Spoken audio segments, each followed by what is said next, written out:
ଜଗନ୍ନାଥ। ଇଏ ହଉଛି ଆମର ନକୁଳ।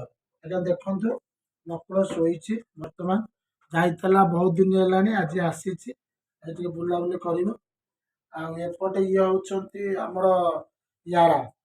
ୟାରାକୁ ଆଜ୍ଞା ଦେଖନ୍ତୁ, ୟାରା ସେ ସବୁବେଳ ପାଇଁ ସେ ମନ ସୁଖରେ ଥାଏ ଘରେ। ଆଉ ଏପଟେ ଇଏ ହଉଛନ୍ତି ଆଜ୍ଞା ଜଗା।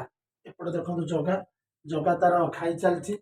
ଜଗାର କୌଣସି ପ୍ରକାର ହଁ ବାଛ ବିଚାର ନାହିଁ, ଆରାମରେ ଖାଇସାରିଛନ୍ତି। ଇଏ ହଉଛନ୍ତି ଡି। ଇଏ ହଉଛନ୍ତି ଆମର ଡି।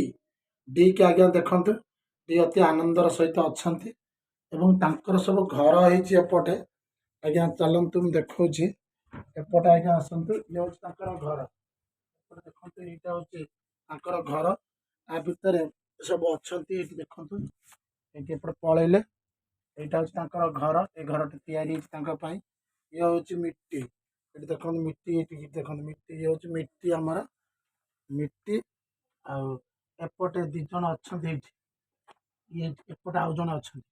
ଏପଟେ ସେ ଶୋଇବା ପାଇଁ ବ୍ୟସ୍ତ ହେଲେଣି, ରାତି ଅଧିକା ହେଇଗଲାଣି। ତେଣୁ ଏପଟେ ଯିବେ, ସେ ଶୋଇବେ। ଆଉ ଜଣେ ଅଛନ୍ତି ସେଠି ପଳେଇନ୍ତି, ଏଇଠି ସେପଟେ ବୁଲୁଛନ୍ତି। ଜଗା ଭାଇ ଆସିଗଲେଣି। ଜଗା ଭାଇ ଏଇଠି ଏପଟେ ଅଛନ୍ତି, ଏଇଠି ଜଗା ଭାଇ। ତେଣୁ ଏପଟେ ଆସିଗଲେଣି। ଆଉ ଏ ଘରଟା ତାଙ୍କର ହେଇଛି, ଏଠି ଲାଇଟ୍ ଲାଗିଛି। ଏପଟେ ସେ ରହୁଛନ୍ତି। ଜୟ ଜଗନ୍ନାଥ। ସୁଖୀ ପରିବାର, ଶାନ୍ତି ପରିବାର। ଜୀବ ସେବା କରନ୍ତୁ, ଖୁସିରେ ରୁହନ୍ତୁ। ସେବା କରିବେ, ସେବାକୁ ଓଲଟାନ୍ତୁ। ଆଜ୍ଞା ବାସେ, ତେବେ ଘର ମନ୍ଦିର ହେଇକି ରହିବ।